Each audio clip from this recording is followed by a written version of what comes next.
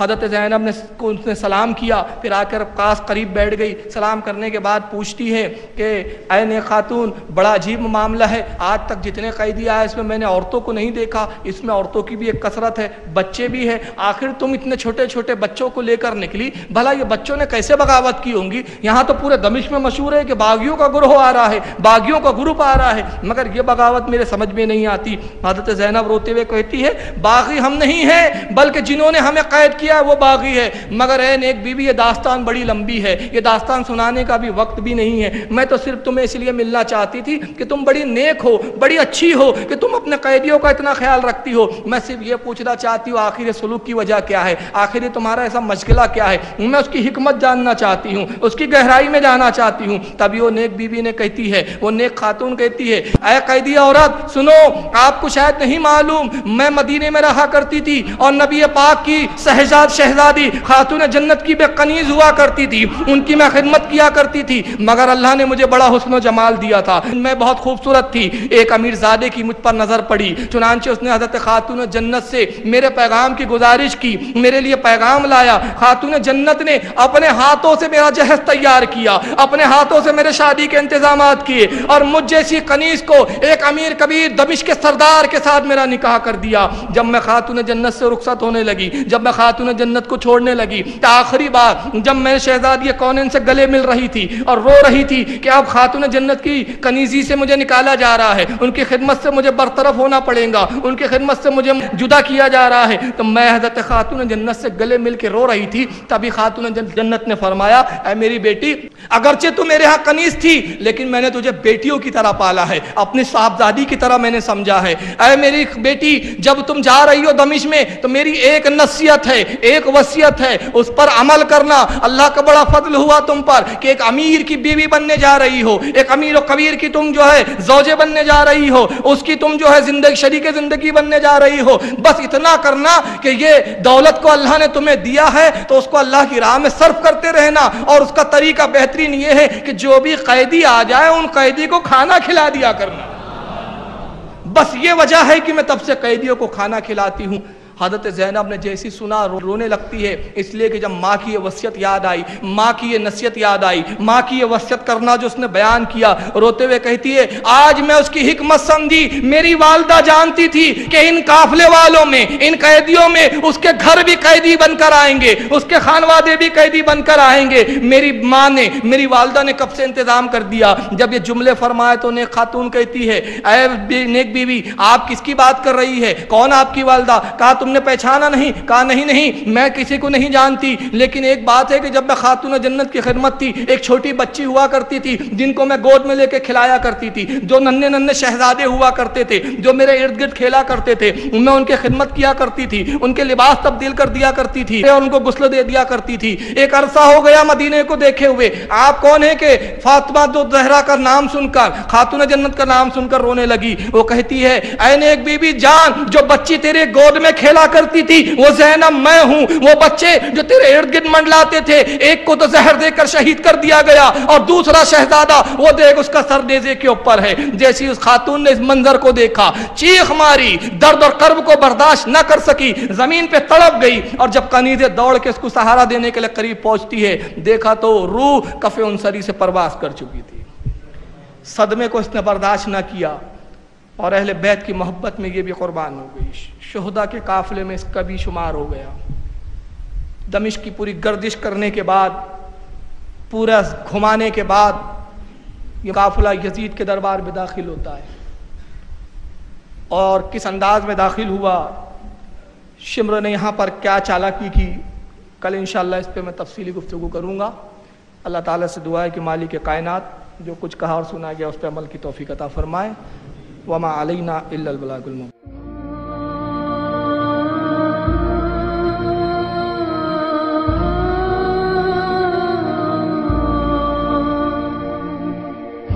طلع البدر علينا من ثنيات الوداع وجب وجب الشكر علينا ما دعا لله داع ما دعا لله داع. Oh, the white moon rose over us from the belly of water, and we owe it to show gratefulness where the call is to